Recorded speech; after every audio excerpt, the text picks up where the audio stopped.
Korea to Germany. From Alaska to Puerto Rico.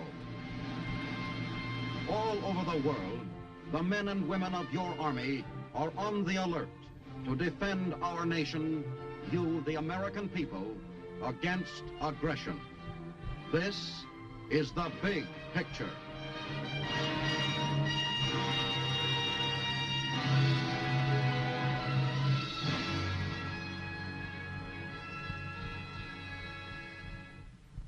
Welcome to the big picture.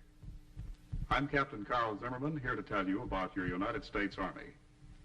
In past programs of the big picture, we told you the many different things that make your Army the strongest fighting machine in the world. Today, we'd like to show you what the Army Medical Corps does to protect and save the lives of our soldiers wherever they are. Later on in our program, we want you to meet Lieutenant Colonel S.J. Newsom of San Diego, California, who is a division surgeon with the Army's 7th Division in Korea. But first, we take you to Washington for a word of greeting by the Surgeon General of the Army, Major General George E. Armstrong. This program affords me a welcome opportunity to show you how the Army Medical Service does its job. Perhaps it will also give a basis for determining how well it does it. This is important because as we see our mission, we have an important responsibility not only to the men and women of the United States Army, but to you as well. Today, this mission is not easily accomplished. We are fighting a cruel enemy in a disease-ridden country. Our troops are also scattered in many other sections of the world where it is impossible to assure the same environmental conditions which may have prevailed at home. This much we can say, that your loved ones are safer today than under any comparable conditions in the past. That if wounded, they have twice the chance for survival as in World War II, and more than 3 times that of World War I. The story of how this was accomplished is both involved and exciting. This was Korea early in July 1950 when American troops were rushed from Japan to stop the columns of red armor that were pushing south from the 38th parallel.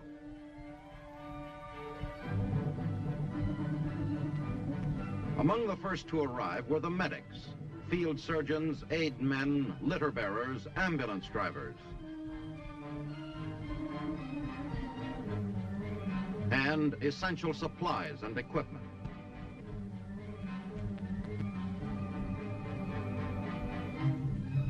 Nurses arrived in a mobile surgical hospital unit on the way to the front. Although non-combatant, the men and women of the medical service are a part of the Army combat team. It is their job to conserve the Army's effective power and to evacuate and care for the sick and the wounded. Korea was a challenge to the Army Medical Service. Battle lines were fluid. The enemy was threatening the main road to the north beyond Daegu.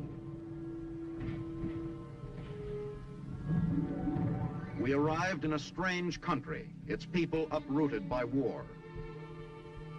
A country where malaria and dysentery are common, where epidemics of cholera and plague are a constant threat. In the early days of the Korean campaign, the planes that brought badly needed supplies and equipment were used to evacuate many of the more seriously ill and wounded.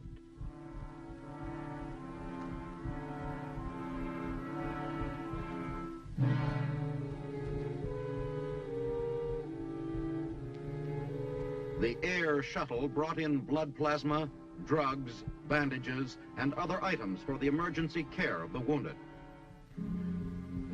Surgical instruments and equipment, anesthetics, dressings, whole blood, and other items for the mobile surgical hospital a few miles behind the lines. Our field medical units move with the combat troops they support. Men of the Army Medical Service have followed our troops through every phase of the Korean campaign.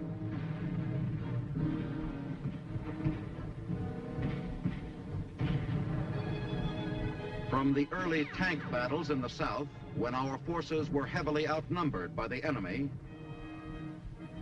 to the invasion of Incheon in September 1950. They were with the tank men of the 1st Cavalry Division, who chased the Korean Reds out of their capital at Pyongyang.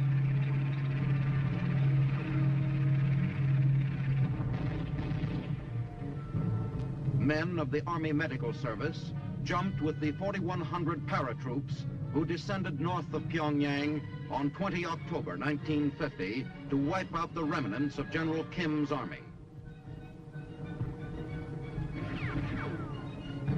They were in the mountains along the Yalu River in November of that year when the Chinese Reds entered the conflict.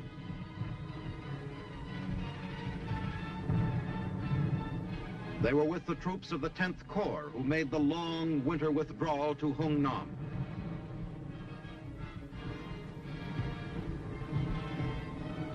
With the units of the 7th Infantry Division who were isolated and had to be evacuated by air. With the exhausted troops who were evacuated from Hungnam by sea.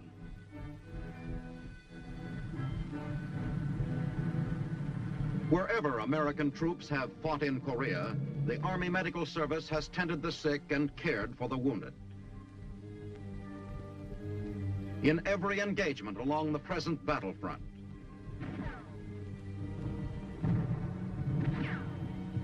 from the mountains in the east to the valley of the Imjin River in the west, its aid men and surgeons support our troops in airborne operations, in armored sorties,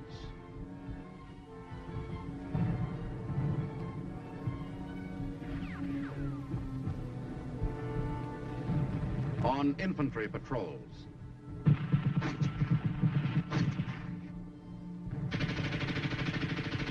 troops moving under fire are likely to suffer fairly heavy casualties. A trained medical aid man follows each infantry platoon into combat. The risks he takes to reach a wounded man while under fire often make the aid man himself a casualty. His main job is to keep the wounded man alive. Loss of blood is one of the main causes of death on the battlefield.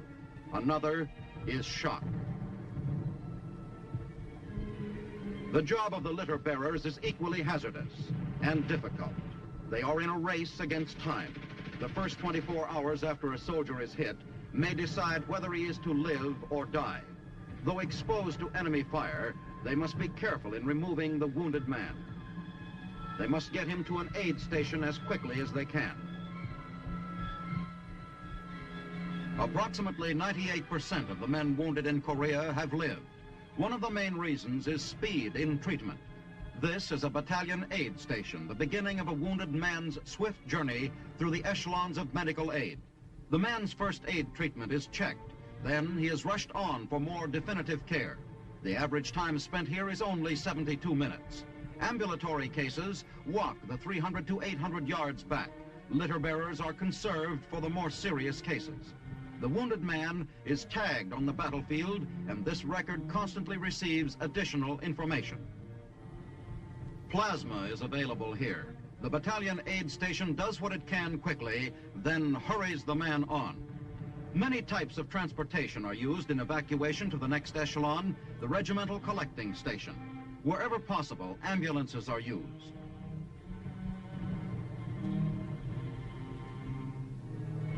Under most battle conditions, only jeeps are available. These are especially fitted to carry several litters. A battalion aid station must be very mobile and ready to move immediately if the enemy breaks through. Air evacuation is speediest of all. Often certain channels of evacuation can be skipped, allowing the wounded to be carried directly to rear area hospitals.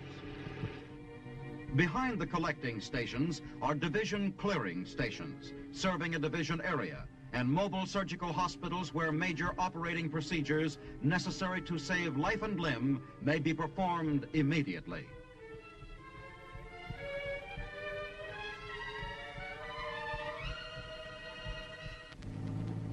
The results of speed have been shown by a hospital at Busan. Out of 18,000 wounded brought in during the first 3 months of the war, only 40 men died.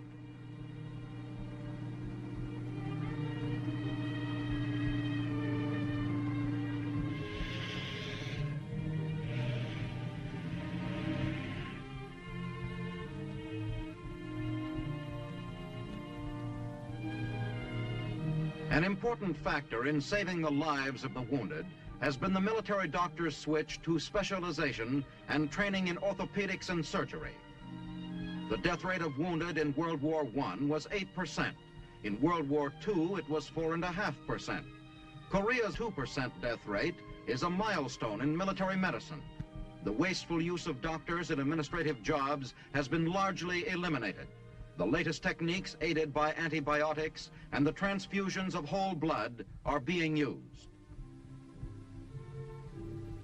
As soon as possible, casualties not able to return to duty are moved back through the chain of evacuation, eventually reaching general hospitals outside the combat zone.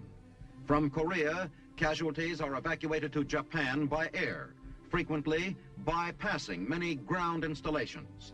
This relieves the workload of such installations and eliminates excessive handling of casualties.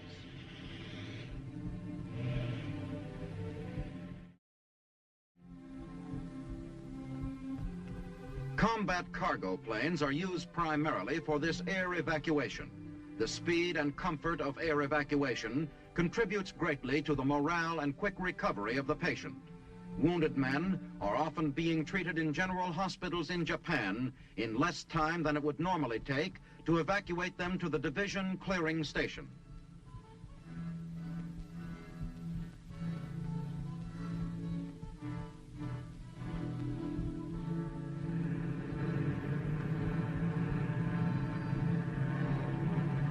Wherever American troops are engaged in combat, medical care is nearby.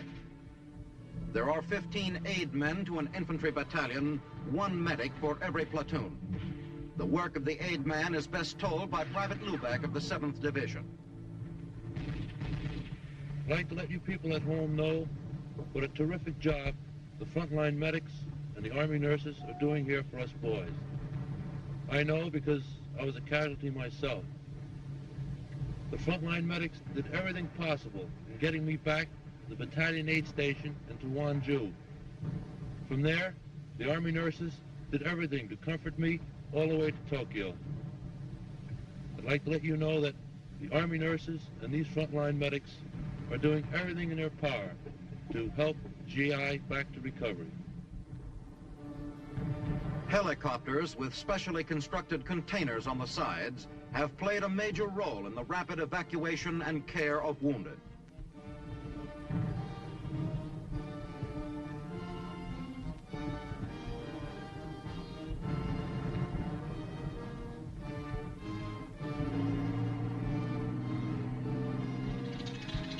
Liaison planes are also used near the front whenever possible. Many a wounded man who could not have survived a jeep or ambulance ride over the rough roads of Korea owes his life to these evacuation planes. Thousands of casualties, most of them litter cases, have been flown from Korea to permanent hospitals in Japan. The majority of these were flown in from the big supply centers of Busan and Daegu. It takes only an hour and a half by plane, in contrast with 2 days' travel by ship. Here, Japanese civilians are utilized in handling the patients, although no Japanese doctors are used. More than half of all the wounded in Korea have been evacuated to Japan.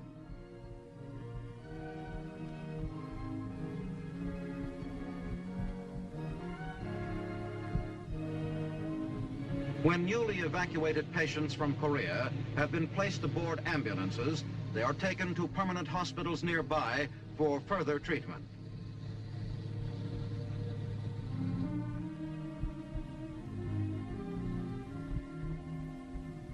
Here, casualties are checked to determine the type of treatment required. So far in the Korean War, combat wounds have been about 70% orthopedic, 16% surgical. It is felt that the striking similarity of most Korean wounds has been due to the lack of communist air power and the fact that most encounters with the enemy have been rifle and artillery duels. In the army hospitals in Japan, the seriously ill or wounded soldier obtains expert care and all the comforts of a modern civilian hospital.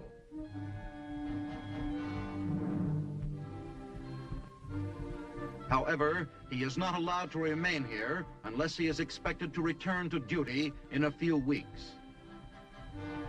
He is moved by ambulance to Haneda Air Force Base near Tokyo for the long airlift home. Haneda Air Force Base is the terminal in Japan of the Pacific Air Shuttle, operated by the Air Force's Military Air Transport Service. These big planes can carry as many as 80-liter patients at a time. The planes usually stop in Hawaii to break the strain of the journey for the wounded men.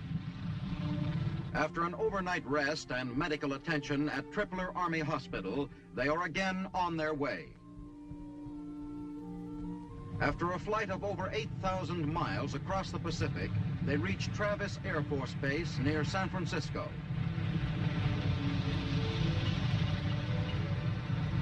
Here, they are moved temporarily to the Army Disembarkation Hospital for a rest and the necessary medical attention. As soon as the patient has recovered from the strain of the trip, he is evacuated to that Army hospital in the United States, which is considered best suited to give him the treatment he needs. Within 2 weeks of the day he was hit on the battlefield, the wounded man may arrive at one of the general hospitals in the U.S., such as Walter Reed General Hospital, largest and most complex of the many hospitals maintained by the Army Medical Service. We've shown you how the Army medics take care of our wounded. And now we'd like you to meet an Army medical officer, Lieutenant Colonel S.J. Newsom of San Diego, California, who is a division surgeon with the 7th Division in Korea. Well, Colonel Newsom, just what is the most important thing in keeping this wounded man alive? I think that speed is the most important thing. Anything we can do that reduces the time between the time that the wounded man is cared for by the company aid man and the time that the surgeon takes care of him is important. The first few hours mean the difference between that man's recovery and his failure to recovery. Mm-hmm.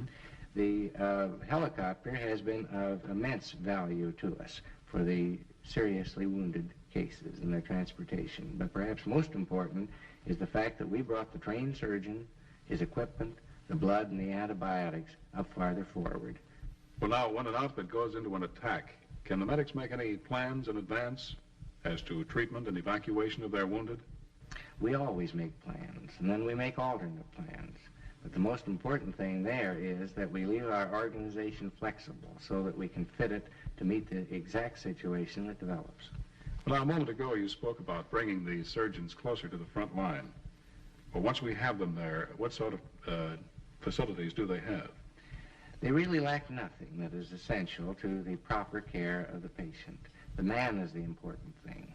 And if you have the man plus enough equipment to do the job, you can do as fine a job in a tent in Korea as you can in an approved hospital in the States. That's very good to know, Colonel. Well, looking back on your experiences in Korea, what were the major handicaps in caring for this man?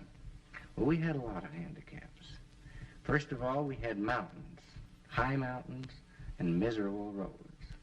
And then we had hot, humid summers and miserable cold winters. We had mud in between. Occasionally, medics had to fight the enemy in their self-defense and in the defense of their patients. But from a medical standpoint, perhaps the most important thing was disease, because Korea is a disease-ridden country. Well, what diseases were there, Colonel? Well, we just had everything. We had everything that's in the book. We had the same pneumonias that we have at home. We have smallpox as a much more virulent and deadly disease in the Orient. And lastly, we had a whole group of Oriental diseases that most of our people had never seen before. These were important because they affected not only the frontline man, but every soldier in Korea, and not only the soldiers, but the civilians. Mm-hmm. Well, what did you do about this disease? Well, in the first place, we had a very complete immunization system. And then we had a preventive medicine program that served to provide environmental control and so reduce the contacts. So that the net result of it was that we had much more of a potential situation than we had what would have been a medical disaster. We've been talking, Colonel, about taking care of the soldier in Korea. What about the soldier in other parts of the world? Well, wherever American soldiers are stationed, we carry the high quality of American medical service with them. The basic things are always there, but the special equipment and special things are done by hand tailoring them to fit exactly the situation that we're up against, no matter what part of the world we're serving in. Well, thank you, Colonel Newsom. And that's what we'd like to show right now on the big picture, how the Army medics continually keep prepared to serve the soldier no matter where he is stationed. Wherever the American soldier serves today, wherever he may have to fight for our American way of life, now or in the uncertain future, under whatever conditions he may have to fight, the Army Medical Service is alert to his welfare. The American soldier may have to face the hazards of battle in an Arctic or subarctic climate, where speedy evacuation of the wounded is an absolute necessity, where loss of body heat can be as deadly as loss of blood. He may have to fight again in the prostrating heat of fever-ridden tropical jungles.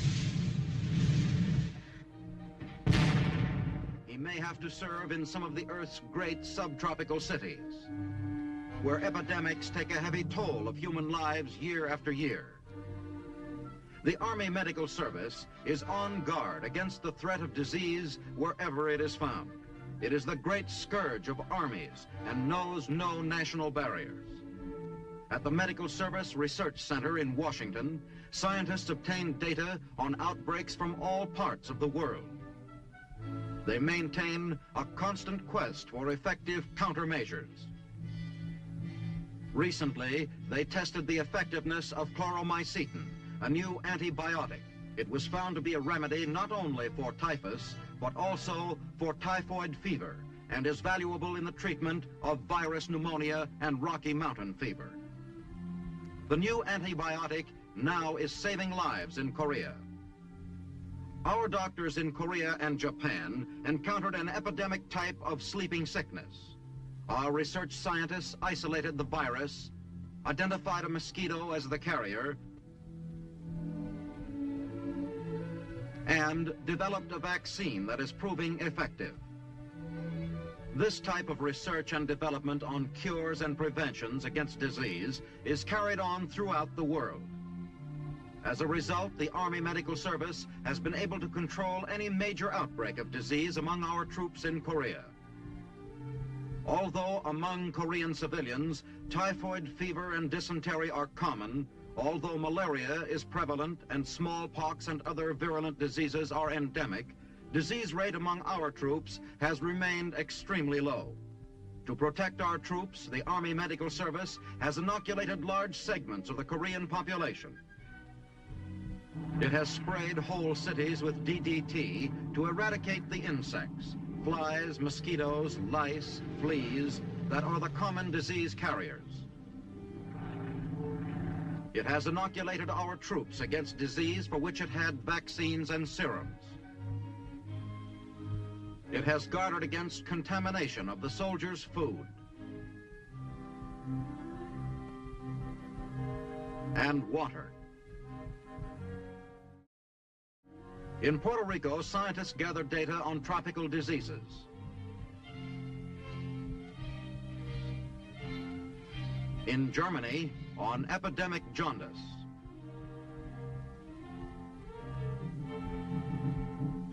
In remote Madagascar, our scientists are working with the French on bubonic plague. The Army's Medical Research Center in Washington directs this far-flung battle against disease. Here, men have pioneered in the conquest of the Earth's unseen killers in measures to prevent infection, in the development of the life-saving vaccines and serums, of antibiotics like penicillin, streptomycin, and chloromycetin, of other drugs like primaquine, the new cure for malaria, that have helped to reduce the death rate from disease in the U.S. Army to barely 1 in 2,000 each year. In other research projects, the Army Medical Service has developed new surgical techniques and devices. At Fort Knox, Kentucky, laboratory tests are being made in an effort to overcome the hazards of climate. Medical research workers are learning what a soldier's body needs to survive and function in extreme cold or in extreme heat. The Army Medical Service is at work on measures to protect the American soldier against the hazards of an atomic war.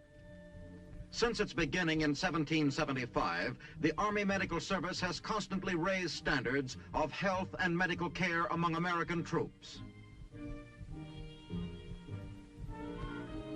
The Army Medical Service pioneered the development of the modern cubicle plan hospital. It brought fresh air into it. It devised ways to purify our drinking water, to guard against food contamination.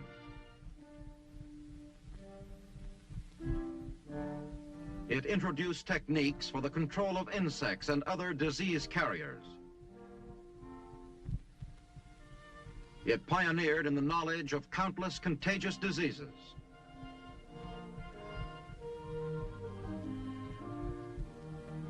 The Medical Service, a recognized body of trained technicians, from the company aid man in the field to the research scientist in the laboratory, is dedicated to the welfare of the American soldier. That's your Army Medical Corps, an indispensable part of our fighting team.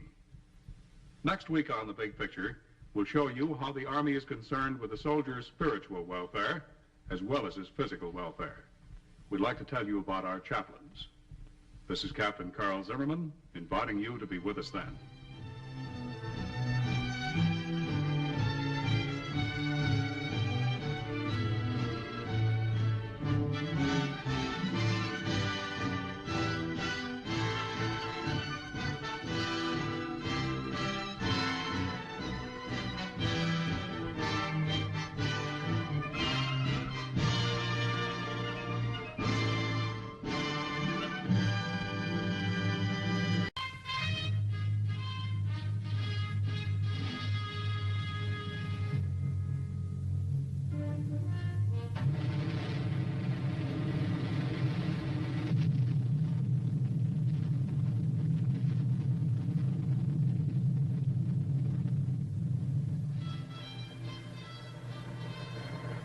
Today, the latest weapons, coupled with the fighting skill of the American soldier, stand ready, on the alert all over the world, to defend this country, you, the American people, against aggression. This is The Big Picture, an official television report to the nation from the United States Army. Now, to show you part of the big picture, here is Sergeant Stuart Queen. The fighting in Korea is over. The last gunshot of that epic struggle has long since echoed through the scarred hills, adding the final period to another chapter in history. Out of that struggle have come many accounts of great suffering and even greater heroism. But few of them can match the story you are about to see. For this is the story of the famous Indian Heads, the men of the United States 2nd Infantry Division, and the vital role they played in Korea.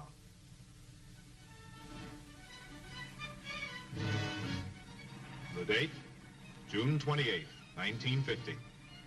The place, Fort Lewis, Washington. You're passing in review with the 2nd United States Infantry Division, second to none. Behind you lay months of intensive training, and now the whole outfit is razor sharp. But there's something in the air today, and everyone feels it. 3 days earlier, North Korean communists crossed the 38th parallel in an all-out invasion of South Korea.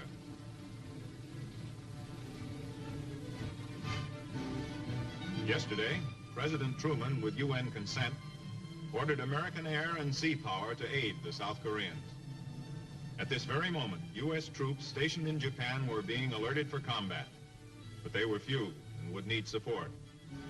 They would need you.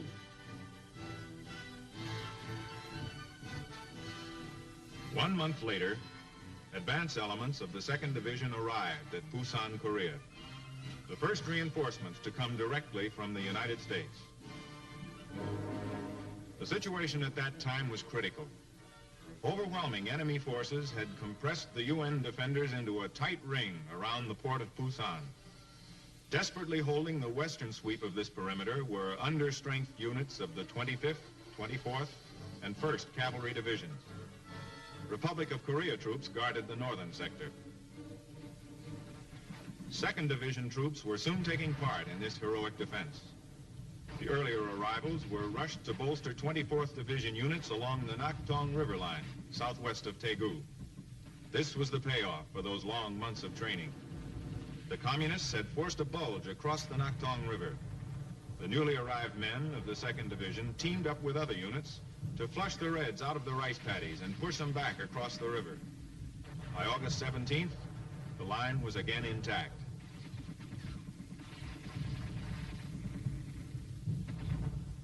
August 24th. With all its regiments now in Korea, the 2nd Division took over the 24th sector along the Naktong River. 7 battalions had to defend a line 40 miles long. All signs indicated a massive enemy buildup. The Reds were preparing for an all-out attempt to crush the Busan perimeter.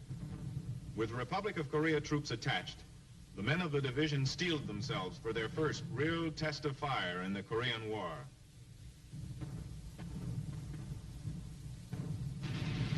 The attack came on August 31st. For a week, the enemy tried fanatically to push through the 2nd Division sector. The thinly held line bent and wavered under the pressure, but held. The North Koreans' last major effort to push us into the sea had failed.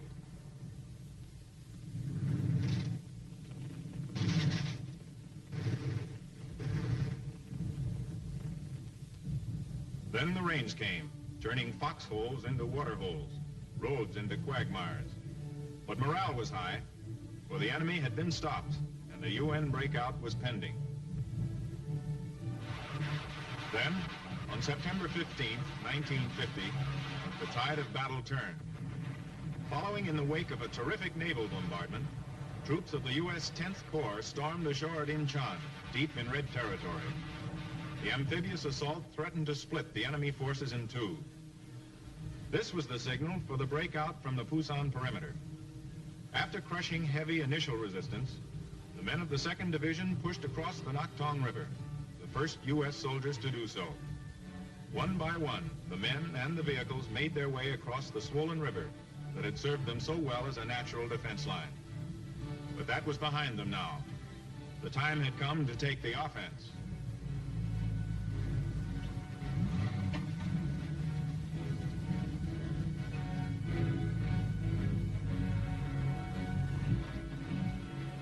Now, from the Busan perimeter, the entire 8th Army moved out in a coordinated overland drive.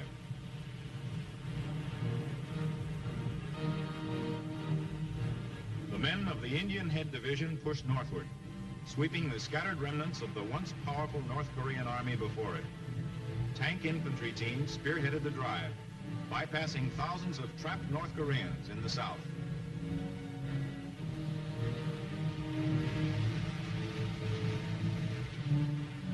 Gaining momentum with each yard, units of the 2nd Division steamrolled as much as 73 miles in less than 10 hours. The retreat of the North Korean army had degenerated into a rout. By the end of September, organized resistance in South Korea had ceased. But numerous enemy pockets had been bypassed and were still waging guerrilla-type action behind our lines.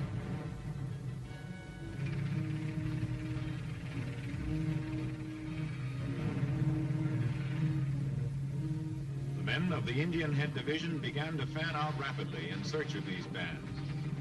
Clearing out these pockets of resistance was slow and dangerous work. The enemy was trapped and desperate, but showed little inclination to surrender. He had to be blasted out, hole by hole, hut by hut. The mopping up operations continued into October with excellent results. Before they were through, the men of the 2nd Division alone had killed or wounded almost 18,000 Reds, with another 7,000 captured. This represented 2.5 North Korean divisions.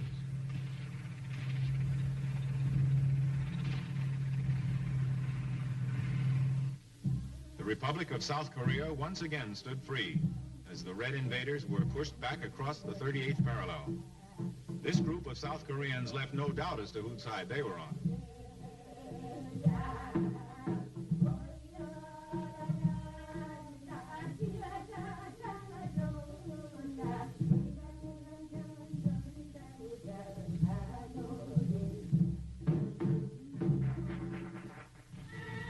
Meanwhile, the battle raged in the north.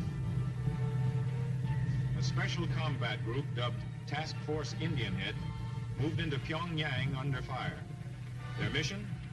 To secure the airfields and guard vital installations.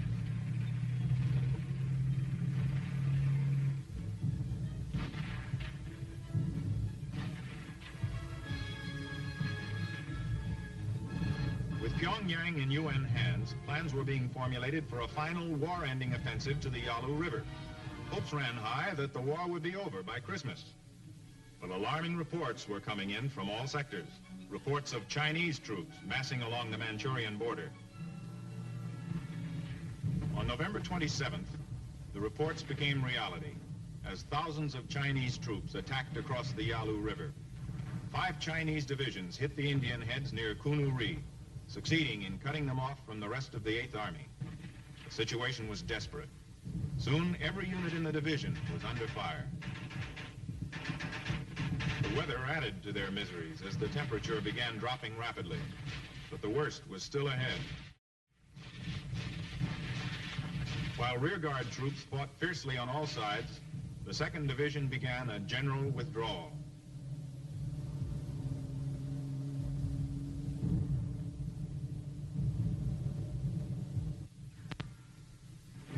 The Chinese, however, had established a long gun-studded roadblock between the division and friendly lines. At regular intervals along this fiery corridor, the columns came under the crossfire of Red machine gun traps. There was nothing to do but fight it out.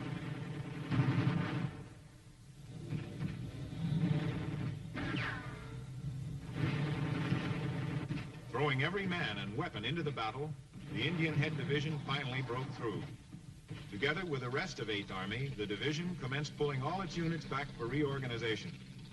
It was winter now, with the thermometer down to -20.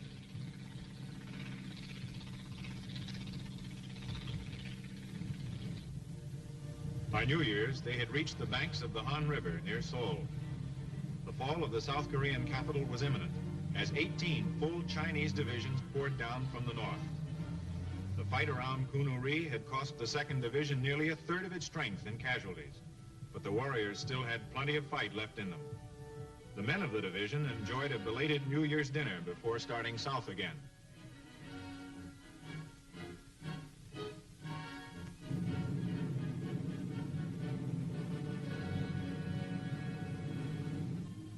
Road movement was hampered by thousands of refugees fleeing before the advancing Chinese.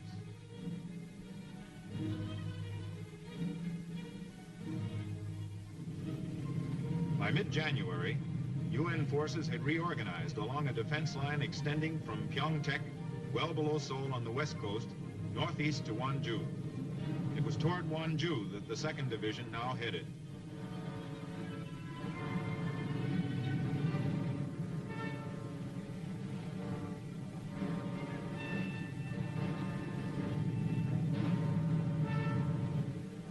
Once in the new sector, the engineers immediately set to work, leveling a division airstrip. There was no time to waste. The Chinese were remassing their armed hordes for a new attack. The men of the 2nd Division knew this, but they were more aware of another factor. of the importance of Gwangju itself. Gwangju represented the right flank of the bulk of UN forces, the cornerstone that had to be held at any cost. Here, the Chinese would strike with everything they had in an attempt to envelop the entire 8th Army. Here, the men of the 2nd Division made their stand.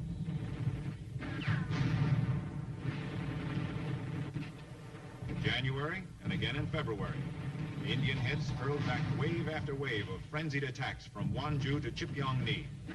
The enemy, trying to smash through the 2nd Division, ran head-on into a solid wall of fire.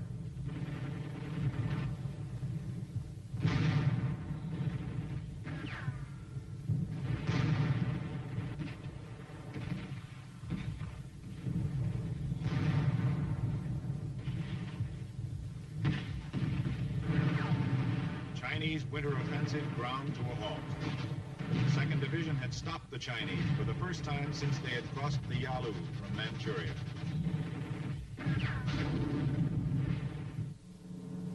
Following the decisive victory at Gwangju, the 2nd Division, in conjunction with other units of the 8th Army, made ready to launch a slow, methodical counteroffensive against the Reds. All across the peninsula, the UN forces ground northward in the face of stubborn enemy resistance. They called it Operation Killer, for the main objective was not real estate, but communist casualties.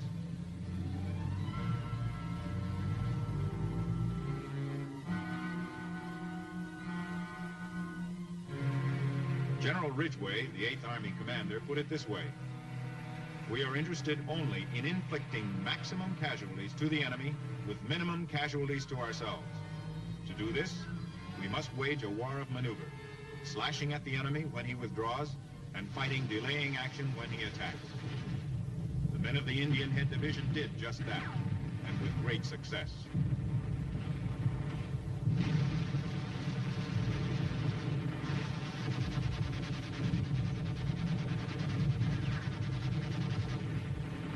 While the 2nd Division made its way up the Korean Peninsula, the Chinese main forces were beginning to gather their strength for a new offensive, behind a thin screen of resistance. Those Reds left behind to stop the UN troops had only one way out, and knew it.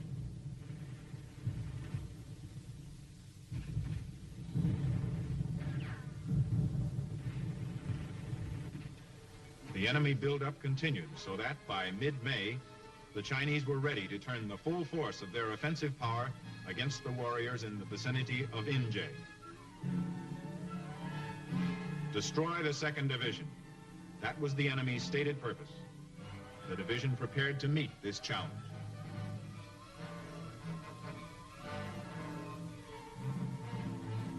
For 6 days, the enemy tried vainly to overrun the 2nd Division troops. It was to be the worst defeat suffered by the Chinese, as 19,000 casualties fell before the Indian Head guns.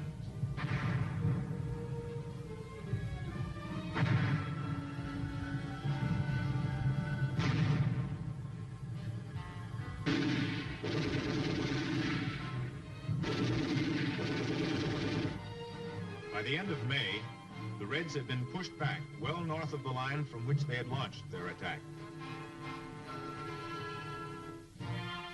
For its heroic stand during the May action, the 2nd Division was awarded the Presidential Unit Citation, highest decoration the United States can bestow upon a unit. In part, the citation read that the division demonstrated superb battlefield courage, knowledge, and discipline, and displayed such gallantry, determination, and esprit de corps as to set it apart and above other units participating in similar operations. The men of the division had succeeded in shattering the Chinese offensive power for months to come, in the action always to be remembered as the May Massacre.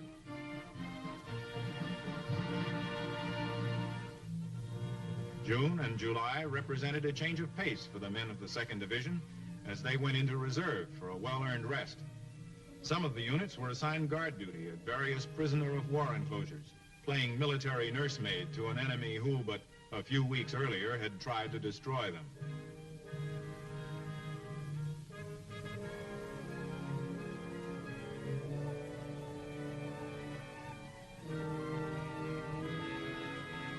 Even in reserve, the bulk of the division underwent a program of intensive training designed to maintain their sharp combat edge.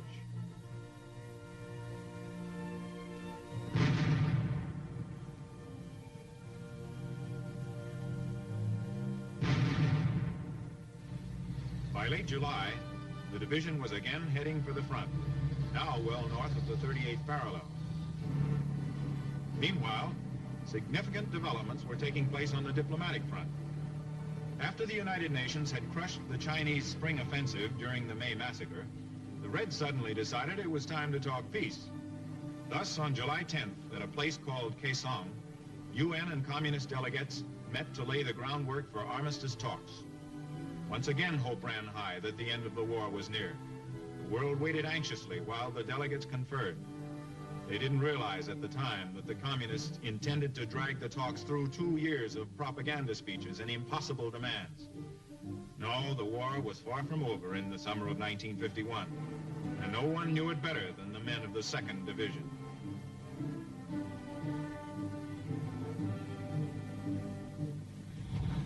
While the talks bogged down, the men of the Indian Head Division advanced. The object now was commanding terrain, from which enemy movements could be observed.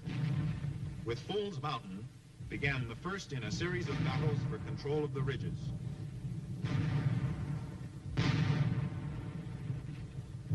After thousands of artillery and mortar rounds were poured into the Red emplacements, 2nd Division infantrymen moved out to take the hill. The Indian Head troops found the enemy well entrenched. Resistance increased steadily as they neared the crest of the hill. Finally, Fool's Mountain was in 2nd Division hands.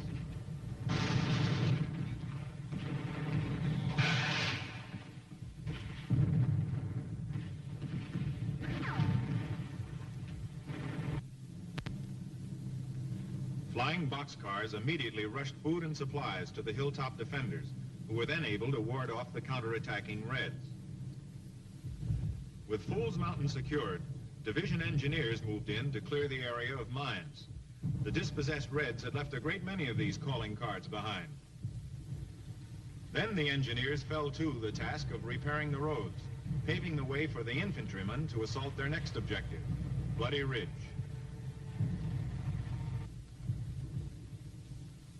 Once again, artillery, tank, and mortar fire overtured the attack.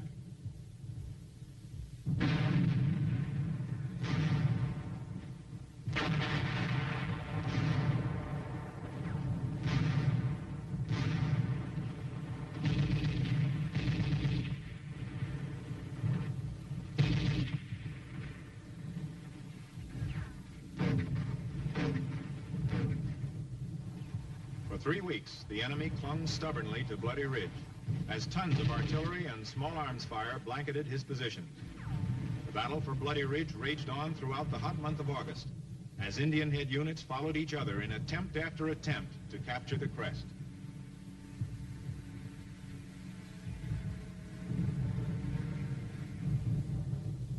Then, on September 5th, they succeeded, and Bloody Ridge fell to the troops of the 2nd Division. But the smoke had hardly cleared over this hard-fought terrain when a bigger and bloodier battle began shaping up on the horizon.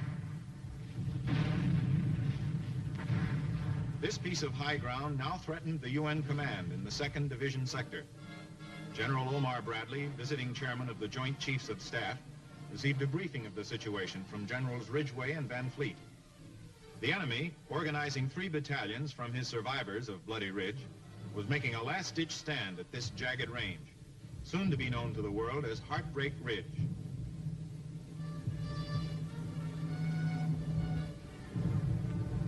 Indian Head tanks, still action-warm from the previous battle, loaded up and made ready to take part in the bitter struggle ahead.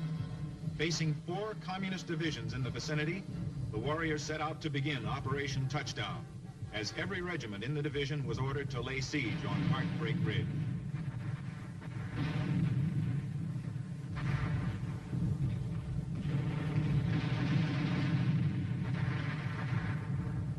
For a month, the siege continued as the Air Force teamed up with 2nd Division units to blast the Reds from the top of the hill. Finally, on October 13th, after 30 consecutive days of constant bombardment, the Reds completely withdrew from the crest of Heartbreak Ridge. After a brief period in reserve, the men of the 2nd Division soon found themselves at the front again.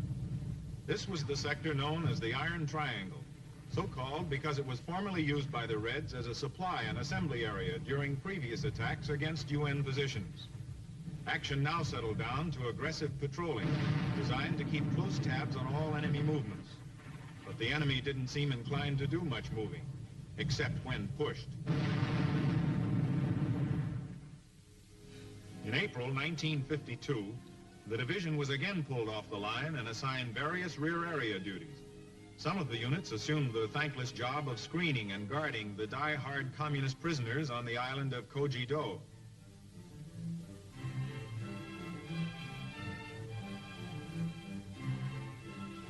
Others pitched in willingly to establish the 2nd Infantry Division Friendship Home near Kapyong to care for children orphaned by the war.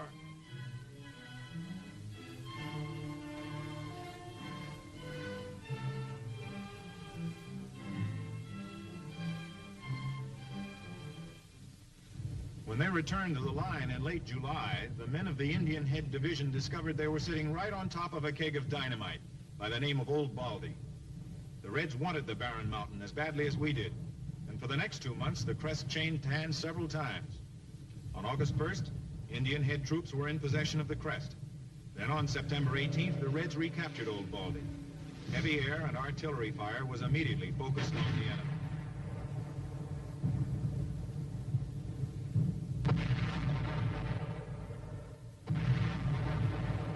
September 20th. 2nd Division infantrymen retake the crest of Old Baldy and successfully beat off enemy counterattacks.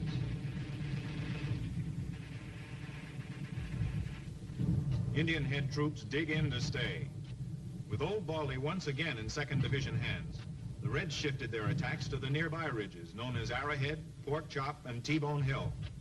From October through December, the troops defending these 3 strongholds were under constant alert as the communists tried again and again to overrun the positions. Each time, the Reds were stopped and turned back short of the top, leaving hundreds of their dead and wounded behind to litter the hillsides.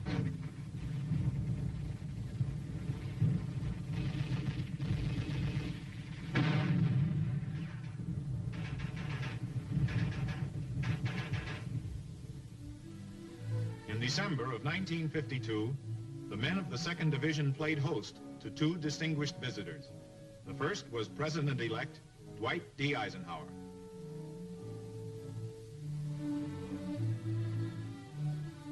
Then came Francis Cardinal Spellman, who visited the warriors on Christmas Day. Later, the Cardinal held a Christmas Mass and ate dinner with soldiers representing each of the Indian Head units. All prayed that the war would be over by next Christmas.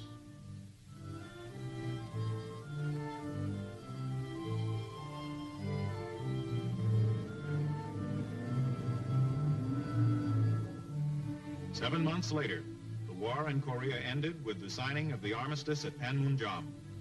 The United Nations had proven to the world its determination to defend free men against all armed aggression.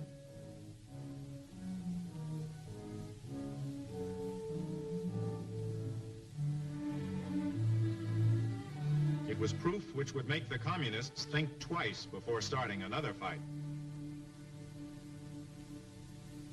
The date? December 25th, 1953. The place? An elementary school 20 miles east of Seoul.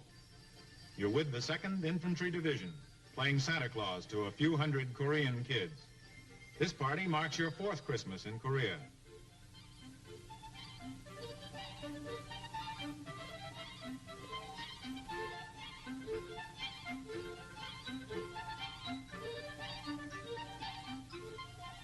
These are the moments when you can forget names like the Pusan Perimeter, Kunu-ri, Wonju, Inje, Bloody Ridge, Heartbreak Ridge, Old Baldy, Arrowhead Ridge, the Pork Chop, T-Bone Hill, and the places in between. You're with the 2nd Infantry Division, and now, after 4 years in Korea, you're finally going home. Your job has been done, and done well. You know it, and so does the nation that had counted on you. You're with the 2nd United States Infantry Division, second to none, and proud to be aboard.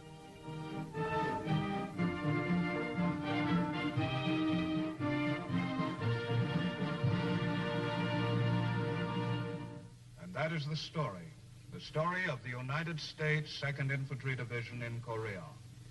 Truly, the men of the Indian Head Division have lived up to their motto, second to none.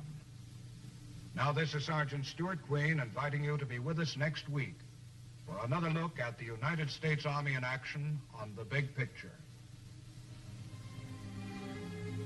The Big Picture is a weekly television report to the nation on the activities of the Army at home and overseas. Produced by the Signal Corps Pictorial Center. Presented by the United States Army in cooperation with this station. You too can be an important part of the big picture. You can proudly serve with the best equipped, the best trained, the best fighting team in the world today, the United States Army.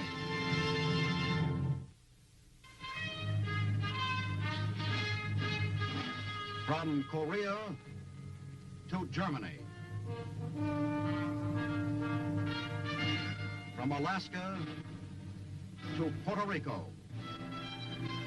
All over the world, the men and women of your Army are on the alert to defend our nation, you, the American people, against aggression. This is the big picture.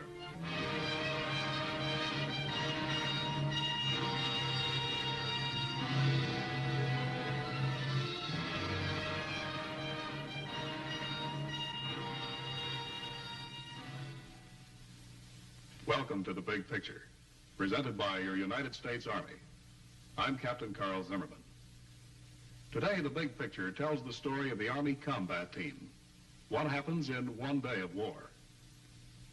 Fighting in Korea, over mountainous country, often in freezing weather, against an enemy far superior in numbers, demanded a new combat technique. Well, today, The Big Picture shows you how the Army met that demand, fighting as a team, using firepower against manpower. One more day of war, and the news is lost in a two-line communique from the battlefront. But behind this colorless report is the story of the world's greatest fighting team, the American Army Combat Team, a tough and mobile assault force which can hit anywhere, anytime. This day of war has not been won by the infantryman alone, fighting his way across the nameless mountains of Korea, nor by the strategists behind him.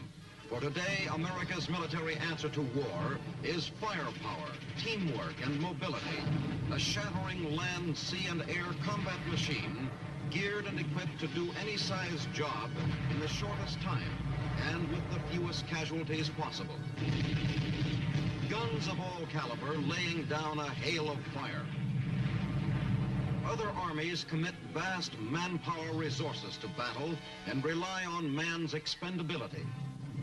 The American Army fights a war of firepower instead of manpower. Providing that firepower, backed by the finest weapons in the world, is the Army Combat Team, a combined assault force which relies on the sheer weight of its steel and explosives for its maximum effectiveness.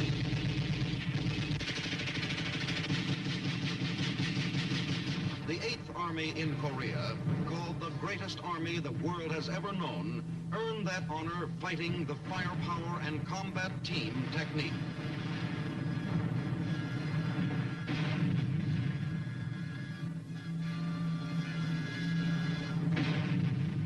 Out of Korea, with its snow, mountains, cold, and many military problems, has evolved a new concept for waging war.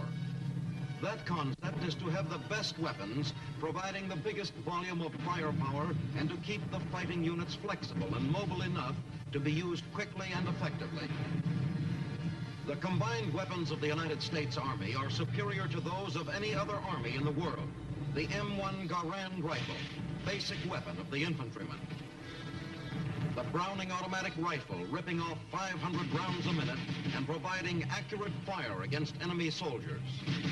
Rocket launchers, better known as bazookas, capable of punching a hole through 9 inches of steel and blasting fortifications, gun emplacements, and tanks. Machine guns, the backbone of infantry firepower, light and heavy, able to deliver large volumes of continuous fire. Mortars, workhorse of the front line, ready to lob shells up and over the enemy's defenses. And the miracle weapon of them all, the recoilless rifle, an easy firing weapon packing the punch of an artillery piece. These are the weapons which give the Army command of the battlefield, weapons unequaled in the world for firepower, mobility, and accuracy. And backing the infantrymen and those weapons is the rest of the combat team, tanks, artillery, and planes of the Air Force. Patrols are sent out to find the enemy as preparations for combat begin. Observation posts make their reports, enemy bunkers are sighted, and the patrol leader refers their position to the artillery.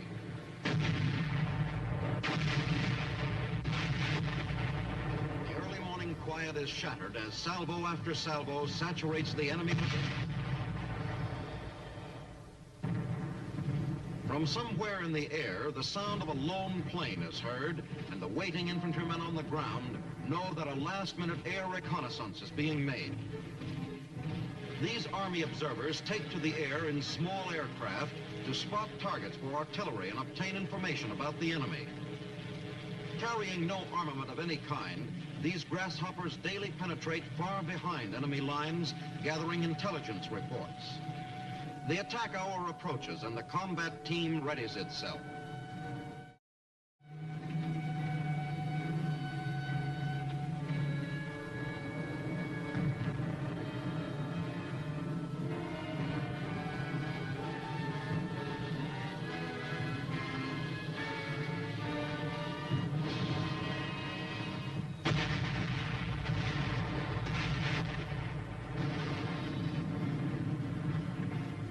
Ton after ton of high explosive pours into the enemy as round after round is fed into the guns.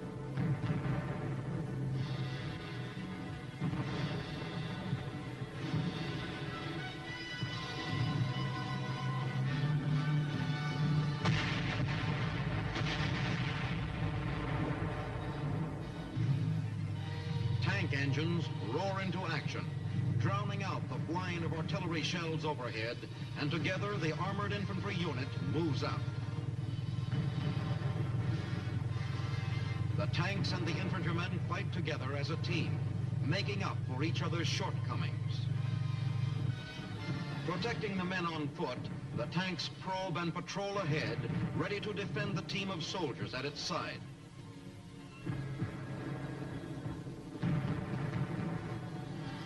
At the same time, the ground troops protect their tank from enemy fire and assist it by directing its gunfire to strategic areas. A telephone connected to the back of the tank welds the separate members into a fighting team. By fire and movement, our Army advances.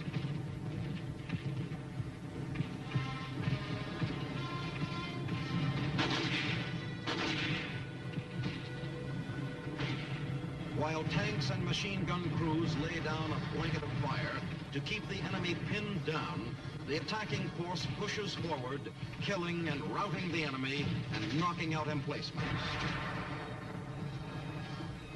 If enemy resistance cannot be broken by the soldier on foot, the tank is there to move ahead and blast the objective with its heavier firepower. Aiding the infantryman in his dangerous mission are the mortars and the artillery, which bring down a curtain of death just in front of the advancing troops.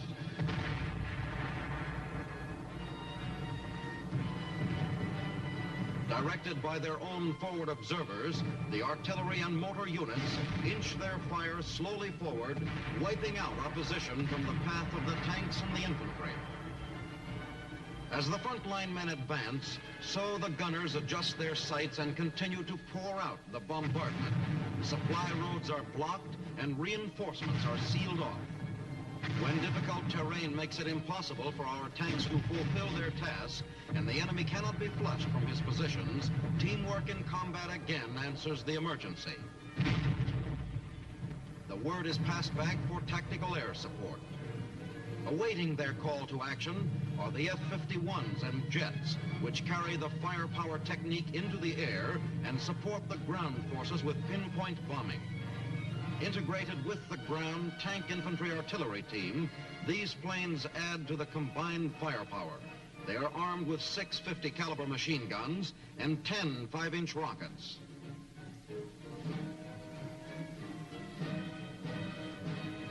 The planes also carry napalm and demolition bombs.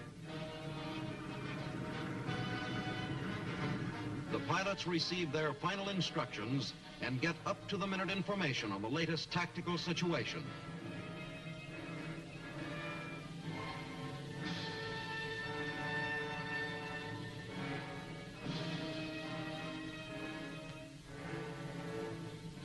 Then the pilots join the combat team.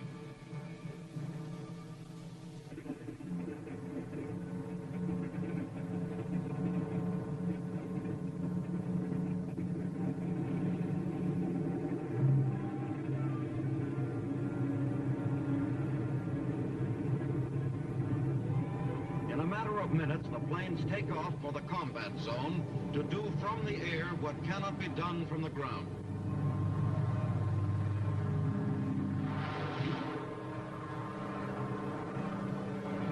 Mustang fighters, veterans of World War II, are still preferred for cover by ground forces because they can remain over the lines longer than the faster jets. With speed and accuracy, they dive on the target, strafing the enemy, bombing and burning him out.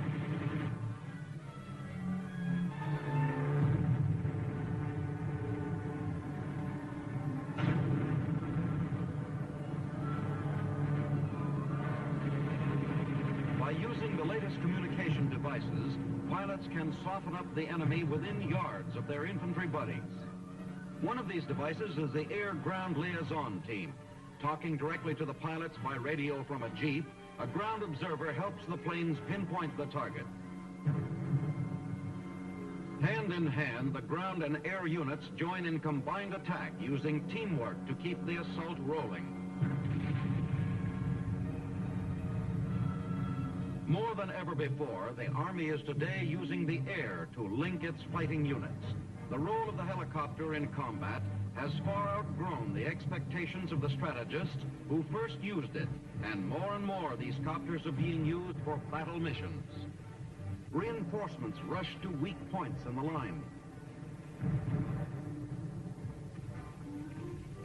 The wounded are speedily carried to medical aid strapped to the sides of the helicopter.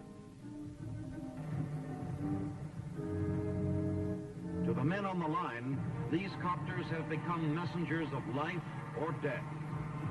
Rushing ammunition to cut off units, evacuating the wounded, and carrying the fight across impassable terrain, the helicopters strengthen the lifeblood of the fighting man. Assault teams, fully armed for battle, can hop from mountain to mountain, preparing the way for the troops that follow. In warfare today, mobility of firepower is the key to victory. Recognizing this important factor, the Army has made the regimental unit its core in combat. To act quickly in battle, the Army has given the regimental unit its own command and the necessary firepower backing to do any job. These regimental combat teams, assigned their own tank and artillery forces, have become the backbone of America's fighting army. Instead of an unwieldy army organized for action at divisional or corps level, America's fighting force is now split into fast-moving, highly mobile attack teams of regimental strength, which have their own supporting artillery and heavy weapons units.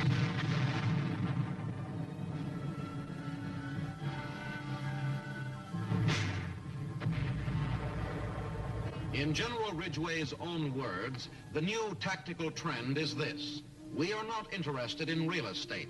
We are interested only in inflicting maximum casualties on the enemy with minimum losses to ourselves. To do this, we must wage a war of maneuver, slashing at the enemy when he withdraws and fighting delaying actions when he attacks. Doing this job is the Armored Task Force Team. It's a technical job taking all the resources of science and industry to meet its demands. Observation of the enemy is no longer a soldier looking through field glasses. It's a mathematical process run by soldier scientists.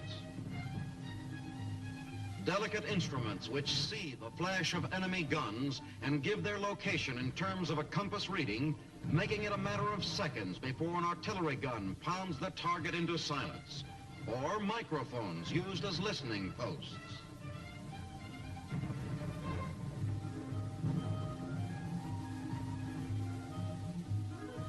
Cables lead from each microphone.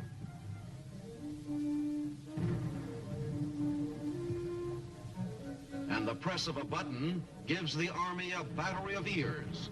From the recording of the sound impulses, calculations are made which give the range and direction of the enemy artillery. And in the world of weather, the radiosonde, an instrument which continuously transmits humidity and pressure readings, is carried aloft by hydrogen-filled balloons. Technicians on the ground listen in to the weather above, and forecasts are made. Radar is used to search out enemy mortar shells. When a shell is spotted, it is tracked by radar and its arc of flight revealed. Plodding backwards, the specialists trace the original path of the shell back to the enemy mortar, and another target is ready to be destroyed. This is science behind the combat team. Science is also used by the Signal Corps, fighting its war of communication in the thick of combat, stringing telephone lines, snapping battle orders over spluttering hand radios, acting as the Army's nerve system, linking the individual efforts into a master plan. However hard the going, the long tentacles of communication are stretched out. If ground obstacles get too tough for the pole climbers, they lay the wire by plane. If it can't be done the modern way, then they will do it the old way. Sturdy, sure-footed mules often replace the jeep in the rugged country of Korea. Using everything they can, Signal Corps linemen get the job done. Communication with forward areas not yet linked by permanent lines is effectively established by the use of the pigeon service. In unique situations, pigeons are used on infantry and tank patrols into enemy territory when radio silence must be maintained or when foot messengers would be exposed to heavy enemy fire. Forward command posts also use pigeon carriers to send messages back to Corps headquarters.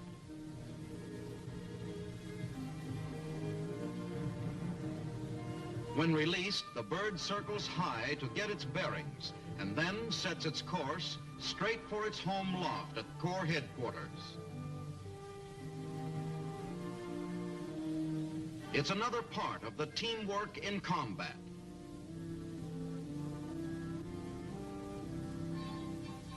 The information gets through and a new fire mission begins.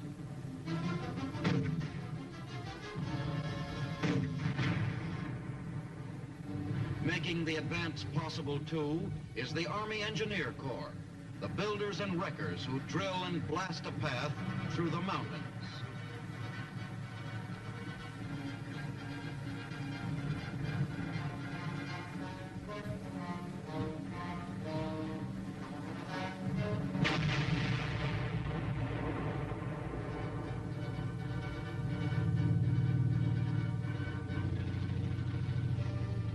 Repairing roads and bridges. The Army construction workers do their part to keep the fighting machine rolling smoothly. searching for mines and removing their sting.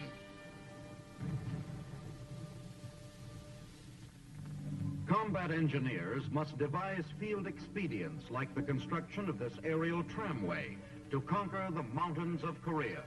Using local labor, a half-inch steel cable is hauled to the upper terminus more than 2,000 feet away.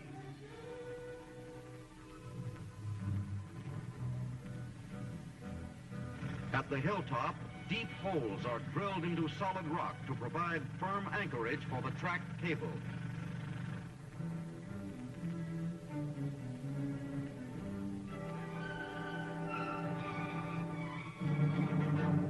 A winch on a 2.5-ton truck is used to put the required tension on the cable spanning the gulf. Again improvising, engineers modify a rear wheel of a 3/4-ton truck to allow the vehicle's engine to serve as motive power for the traction cables which will raise and lower the sky car.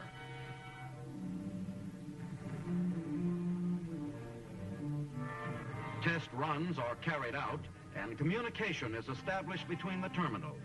Then, supplies are loaded on the tramway for the first trip along its 2,000-foot cable up to the 500-foot summit. By such methods as these, the transportation time for a difficult journey is reduced from hours to a smooth glide of several minutes. The engineers fulfill another vital function. Further strengthening the combat team, the Army has its Airborne Assault Force, a rugged fighting unit in itself, equipped with artillery and heavy weapons. Held in the rear for special assignments, it can hurtle from out of the sky a complete regiment fully armed for combat. Before the paratroopers join the battle, there is equipment to be checked and prepared for the drop. Chutes must be examined and folded with precision. Artillery and other heavy weapons must be lashed to their landing boards. Huge C-119 transports wait to take on their cargo. The equipment they carry is heavy and space counts. Special rollers make it easy to load the heavy equipment onto the waiting planes.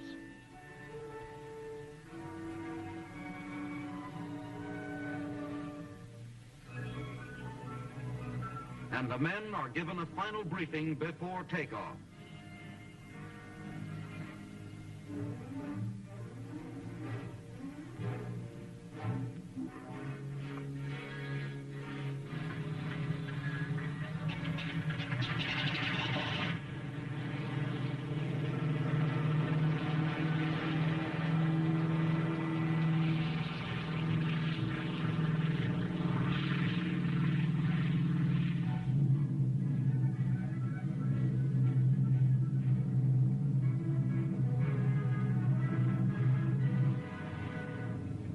A light flashes from the pilot signaling the drop zone has been reached, and one by one the men hit the silk, followed by their weapons. In 3.5 seconds, the full load of heavy weapons is out of the plane, and Quartermaster Airborne soldiers jump out after them. After the drop, it takes 3 minutes to unlash a Jeep and drive it away, and the 105mm howitzer is ready for action in 20 minutes. More and more men arrive, quickly reforming and taking up the attack. In this way, the Army continues its fight, circumventing fixed enemy defenses and severe natural obstacles. By using parachute drops, fighting units cut off from the main fighting body can be kept fully supplied with food and weapons. The Airborne Combat Team is a strong right arm that can stretch anywhere to deliver its Sunday punch. This is teamwork paying off. The Army of today, fighting a war of mobility, speed, and effectiveness, packing more firepower than any other nation in the world. Exchanging fire for flesh. The United States Army Combat Team. That's your Army in action today, fighting with firepower and teamwork. Now we'd like you to meet Lieutenant Colonel Robert B. Pridgeon of Henderson, North Carolina. Colonel Pridgeon recently returned from Korea, where he served as a battalion commander for 13 months with the 17th Infantry Regiment of the Army's 7th Division. Well, Colonel Pridgeon, you can tell how our Army put this firepower and teamwork into action in Korea. Yes, I sure can, Carl. We have the finest combat team in the world. It really makes our soldiers have confidence in the Army to look around them as they move into the attack, see tanks, infantry, everything we have moving right along with them. Let's talk about our weapons. How did ours compare with the enemy's? Well, our weapons are far superior to anything that the enemy has thrown at us to date. They are faster, they're more easily operated, more easily transportable, portable, more mobile. In fact, our weapons are far superior to any that the enemy has used. Army aviation over there in Korea, this helicopter and the small plane, they were part of the combat team too, weren't they? Well, yes, the helicopter has really a step in the right direction, I think. We used it in Korea, in my unit, primarily for evacuation. A man may be seriously wounded on a hill. If we had to use a normal litters to take him down, it would take a matter of hours. By calling for a helicopter, he's evacuated to safety and to an aid station or hospital in a matter of minutes. Also, they occasionally bring up mail and hot rations to the troops on top of those hills. Well, certainly the helicopter was an important part of our combat team in Korea, wasn't it? Yes, I saw that helicopter. I didn't have any experience with it. It's very good. It'll transport a squad and with equipment to the top of those hills. Whereas a squad had to walk would take 6 to 10 hours. They can now get there in a matter of minutes. Mm-hmm. It takes a good deal of time to get up to the top of the hill over there, doesn't it? Especially when you have to fight your way up, Colonel. It may take days, Carl, at times. Mm-hmm. Well, now, let's talk about the methods of fighting. How did our methods compare with the enemy's? Well, the enemy normally attacked at night. He attacked in waves, utilizing masses of troops. The first wave would be armed only with hand grenades. They'd come running up the hill, throwing grenades, screaming, blowing bugles, beating drums, anything to try and put fear in our people in the dark and make them run. They ran right into our machine guns with just get mowed down and keep coming. Mm-hmm. It's quite a contrast. We have a good deal more respect for the individual soldier, haven't we? And that's why we use this firepower. That's true. We utilize our firepower a lot of times in place of personnel. Mm-hmm. Well, all in all, Colonel, how would you say this combat team worked out in Korea? To a great advantage, Carl. Due to the nature of the terrain in Korea, we could more effectively employ our weapons and personnel by breaking the units down to smaller combat teams than trying to employ them in a great force. Thank you, Colonel. You've given us a good picture of how we put this teamwork and firepower onto the battlefield. That's the way we fight in a combat team. Units working together, welding their firepower into a great fighting machine that is your Army today. Thank you, Colonel Pridgeon, for being with us. Next week on our Big Picture, we'll tell you about the Army's citizen soldier. We'll talk about the information and education program. We'll point out how this soldier of ours has become the best informed, the best educated soldier in the world today. This is Captain Carl Zimmerman inviting you to be with us then.